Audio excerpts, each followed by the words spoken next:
About a week ago, I had the glorious idea to create a 3D model. I've created models before, not mainly, only in V-Ray Studio. But this time I was aiming for a bit of a different style. So I decided that I would learn Blender. I was a little scared at first because, well, I've never used Blender before. And this would be a pretty huge project to start out with, but I was determined, so I went for it. And well, this is what I ended up with. So if you are interested in getting a model like this or 3D modeling in general and you want to see how I did this, then stick around because it's gonna be a wild ride. So in this video I will just show some time lapses and react to it, say what I thought when I did that, and also the issues I ran into and how I tried and fixed them. Sometimes more, sometimes less, but overall I ended up with a pretty decent result, so that's that. And there were a lot of issues, I won't lie, but here we are. I will also be sectioning this video off into different sections, basically just like the days and then what I did, and you can see the timestamps down below if you are only interested in certain steps.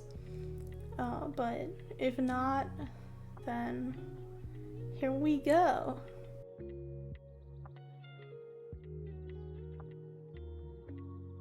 But before I could start going into Blender to model my character, I first had to set up a sketch. This will also be helpful later on for modeling the model to the right proportions, because you can upload the reference image into Blender and then have it in the background in like low opacity, just to help with the modeling process. So that's what I did. I also wanted to make sure that I could just have the color palette so I could easily swatch the colors, and also you can see I messed up a little there, here and there. Sometimes my iPad just bugs out and then it creates these lines, but yeah, I just drew her from the front, and then I did a side profile drawing, and then also later I drew the back, because yeah, just so I can have all angles for the character reference. I don't know about you, but like I always find it hard to draw side profile views. It's like a lot harder than drawing the front view, but I got it done somehow, more or less at least. I'm sure it's not properly accurate, but yeah. Then I just laid down the colors for how I wanted them. I did that for both sides of both drawings. And then I just copied the front drawing and just modified it to the back, because that was a lot easier than redrawing it. Also a lot more accurate. And there we go. That is the finished sketch. With my reference sketch imported, I just started modeling. I started out with the head, and then somehow I forgot recording, so there's the body and the head kind of finished. So that was on the second day after I did the sketch. I just tried to make sure that it's even and somewhat accurate looking, always changing angles from all sides. I also used a lot of tutorial videos just to kind of get the hang of how the modeling process works in Blender and how to like connect the body parts and extrude things out and duplicate and whatnot. I had some issues at some parts with like the center because I used a mirror modifier. It was kind of just like clipping in the middle sometimes, and sometimes it's good, but sometimes I didn't want it to clip there. Like, I don't know, I probably wasn't completely accurate what I did, but there I just detailed the face, adding the mouth and the nose. I also redid the mouth for some reason. I don't know why I did that, but yeah, I ran into some issues where I just had to fix it, and then I don't know, I had the mouth. I was smoothed out from all sides, the head shape and all that. And I added the feet at the bottom. And once the body and the head, the torso, and the legs were done, I just moved on to extrude out the arms on the sides. At that point, since my reference sketch was in an A pose, I did an A pose. Later on, that kind of turned out to be not the best idea. I probably should have started with the T pose right away. Anyways, I'm just adding in the hands there. I struggled a lot with that.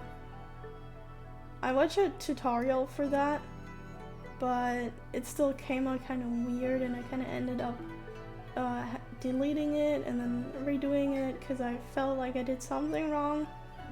But in the end, I had something that resembled hands, so that's good.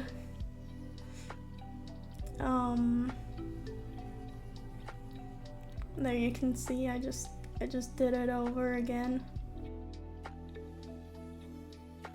The next day I just started modeling the hair. I found a video to show how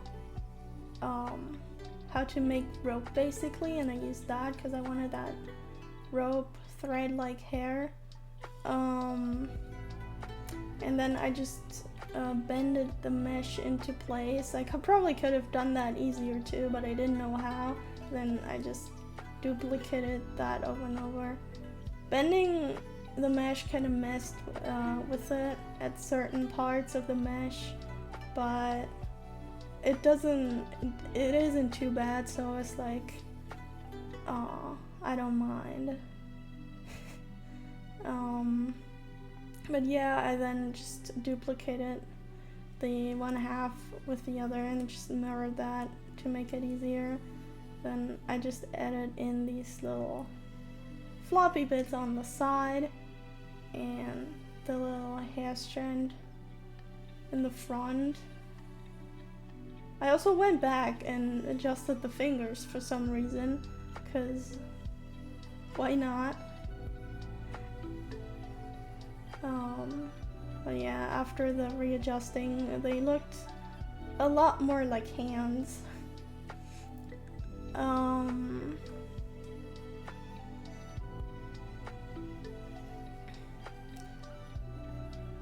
then I went on with the hair, modeling the front hairs.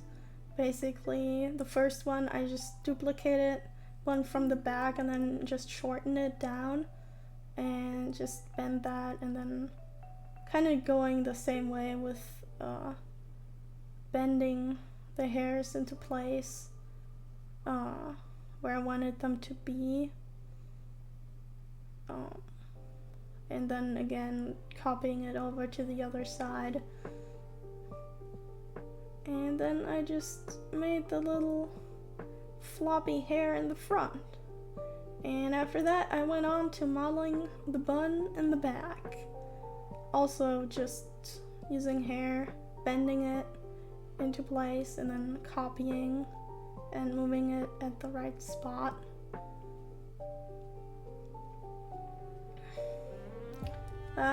Modeling all that hair was quite an effort, and as you can see on the side, I had like a lot of objects. They were all separate objects. I could have merged them probably, but I didn't do that. But yeah, then I just started adding in shaders for the body and the hair. I also made eyes with like spheres and just put them into place. Pretty simple. And I added an image texture that I drew in Procreate for the eyes. So yeah, I also sculpted a base hair for underneath the hair, just so there's like no skin showing through on the top of the head where there isn't any hair.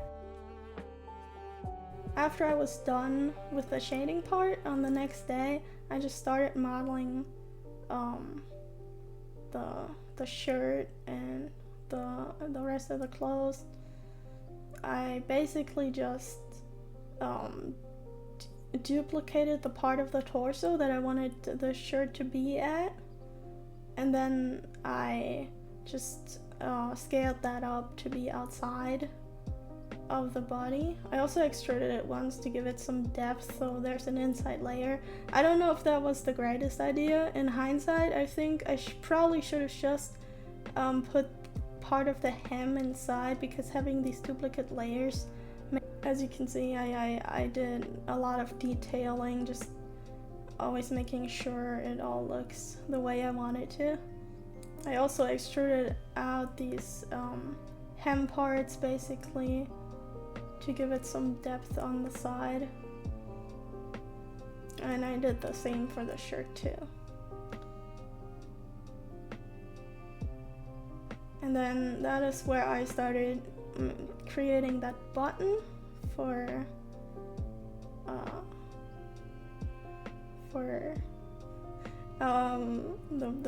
the button you see right here.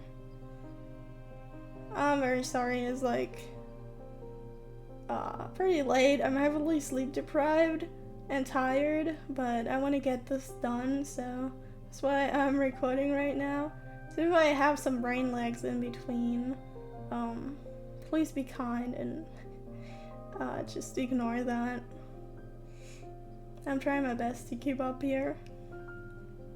But yeah, I just modeled these little threads for the button to be stuck to the pants, to the overalls, and then I just started modeling the jacket basically by duplicating the shirt and then extruding it and all that to fit it into place. And then I also referenced the reference again just to make sure it's where I want it to be. It was pretty hard getting that fold on the side, figuring out for like the side flaps without messing up the mesh or the normals. But we'll get to normals later. They'll play a role at some point in this video.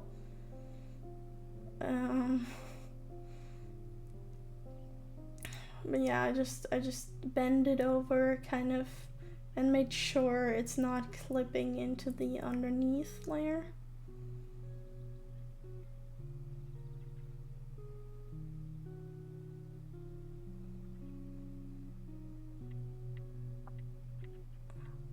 it's also there. It's not perfect. There's some mess ups here and there, but it's the best I could get it. I don't think it's too bad. I also made it just more puffy because we all like puff. I created the shoes. I used this tutorial series I found on YouTube for modeling. I referenced that a lot, added a lot of the parts for like texturing and shading too, and modeling certain parts, how to do that. I will link that down below.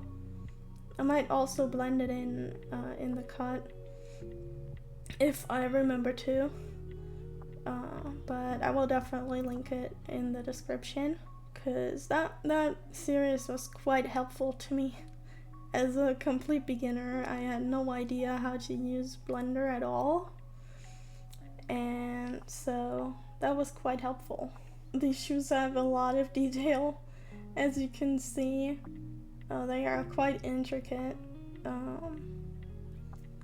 The rest of my model, the clothes aren't that crazy, but these have like actually the holes for like where the laces go through, and then later on I'm also modeling the laces with like curves and then just putting them into place. I ended up having to make the holes bigger just because the laces wouldn't fit otherwise. Yeah, I just did that one and then I just copied it over for the rest of the laces. I also ended up adding more holes on the top to just have it tie up higher. As you can see, they are not really connected in one piece like normal laces would be, but since the ends are hidden, this is way easier than connecting it all together. And then I just added the ends of the laces and it just had them hang them down from the shoe. I thought it would fit the character, just that sloppy kind of look, but also I didn't want to model them into shape. I was just a bit lazy there, but I mean, maybe Sprout right here also just doesn't know how to tie her shoes properly. With the shoes done, and basically the entire model done at this point, I just went into UV unwrapping and marking the seams for the whole body where I want to split it off later for texturing. Most of my objects or parts of the mesh are just one simple color, but it's helpful anyways because I noticed later that having image textures just for everything, even if it's one color, translates a lot better when exporting to Unity with the color than just using the simple color nodes from the shaders within Unity. On day 6, I decided it would be nice to have teeth on the model because I would be adding shape keys later for the mouth movement, and it would kind of look weird if there wasn't any teeth. And then afterwards I just started the weight painting process for the rig to make sure everything moves correctly, but this was a very finicky process because the automatic weights didn't work for me at all, so I had to basically do it all by myself. But it took quite a while, so I didn't put in all of the process because, well, the video would have been way too long, so I spared you that. So with the weight painting done, the next day I just went in and I added the hair bones to the rig for the wiggle physics later on, and then I also weight painted all the hair. I used the automatic weights for that one and then adjusted as necessary, basically for every single hair. I just showed you the process for one. And then I just added in the shape keys. As you can see here, I didn't record that process, but I made shape keys for A, E, I, O, U, and then I made a left eye closed, right eye closed for the blink, and then I added the angry expression and the sad one, and then a surprise one, smile, and the laugh. Now, the issue started on day 8 and 9 because I wanted to export my model to Unity to turn it into a VRM to use as a face tracking model like the one you see right here. And it technically would have been easy is what I thought, but apparently it's a lot harder to do with Blender models to Unity than what I did with the VRite models before. VRite models export as VRM, you can use them directly in the face tracking software, but I used Unity before to add custom blend shapes. But this one I had to export as an FBX file from Blender into Unity and then export that as a VRM and re-import it to then add the blend shape clips and adjust everything else.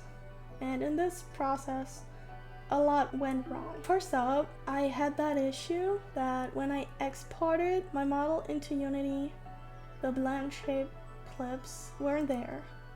And the problem with that was that I had the shape keys on the body mesh before applying the subdivision modifiers. And you can't do that by default. So I used an add-on for that, which is skkeeper, and it let me apply the subdivider modifiers, but when I exported it into Unity, the blend shapes weren't there, which they should have been, so the add-on didn't really work for me that well. I had to do the painful thing to remove all the shape keys I created, apply the subdivision surface modifier, and recreate all the shape keys. And in order to create shape keys, you basically have to modify the mesh in edit mode to have the shapes that you want for each one. And with the subdivision surface modifier, before it's applied, you have a lot less vertices to work with, which makes it a lot easier to manipulate the mesh. Whereas when the modifiers are applied, you have the duplicate amount of vertices, I'm pretty sure, depending on how much subdivision is in the modifier. For me, it was the duplicate amount, which made it a lot harder. So having to redo it was a bit painful, but I did it, and that's all that counts. So with that done and exporting it again, the blend shapes did show up, but then I ran into the next issue where after I exported it as VRM and then re-imported it and then tried to change the blend shape clips, well, it looked weird because basically what happens when you export it as a VRM with UniVRM, by default, it recalculates the normals. Normals meaning the faces of the mesh, and if the inside mesh is facing outside, it creates this weird transparency look and it doesn't look good. Here is an image of how it would look before toggling on the blend shape, and then if I put it all the way to 1, that's how it looked afterwards, which is quite terrifying if you ask me.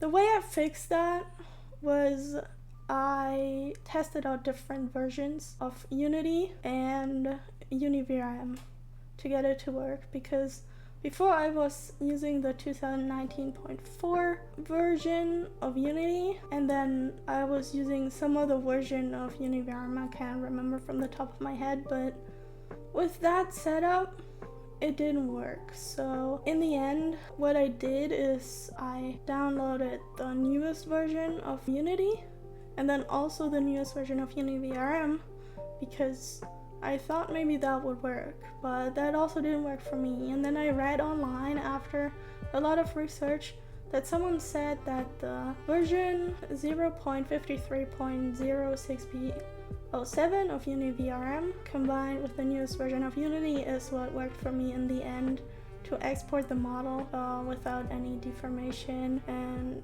without recalculating the normal, so the blend shapes looked fine. Then within the Unity, I also added the hair bounds to the hair, like had the top bones be the parent bones, and then, or not the parent bones, but the root bones, and then the rest to be the spring bones, so it gives this wiggle when I shake my head. So that is what I did. I also had another issue that I almost forgot again, but that actually happened before the blend shape issue.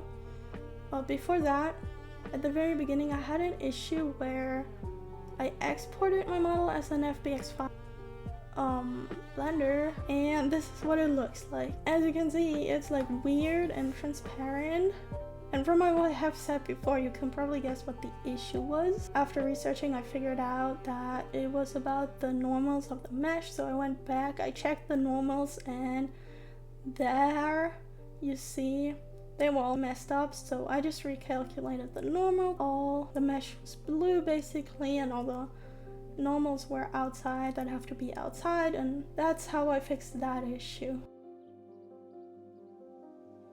The last step I did was create a render image, and for that I wanted to have a scene. So I set up a scene. I basically created a new Blender file, and then I appended the model into the Blender file, and I just followed some simple tutorials to set up the scene. I made it really simple. For the grass, I created this with geometry node and then added some shaders to it. I'll blend in how the nodes look, and then also this is the video I used for that. Shout out to that guy. I wouldn't have been able to make it look that good without that video. For the mushroom, I just used a curved path and then gave it some thickness basically, and just like modeled the mushroom like that and threw in a very simple shader. Nothing too crazy, just color. Then I added the skybox following a tutorial by Blendarian, who just basically explained how to set up a sky with a sky texture. This is how these look like. Again, I will link to those videos in the description below if you want to check them out for yourself. And that is pretty much it. If you enjoyed the video, be sure to give it a thumbs up, ring the notification bell if you don't want to miss any future uploads. I'll try and upload videos whenever I create something new that I think might be interesting. Hit subscribe too, that would be nice. That's it. Thank you for watching. I hope you enjoyed the video and you had a fun time. Bye bye.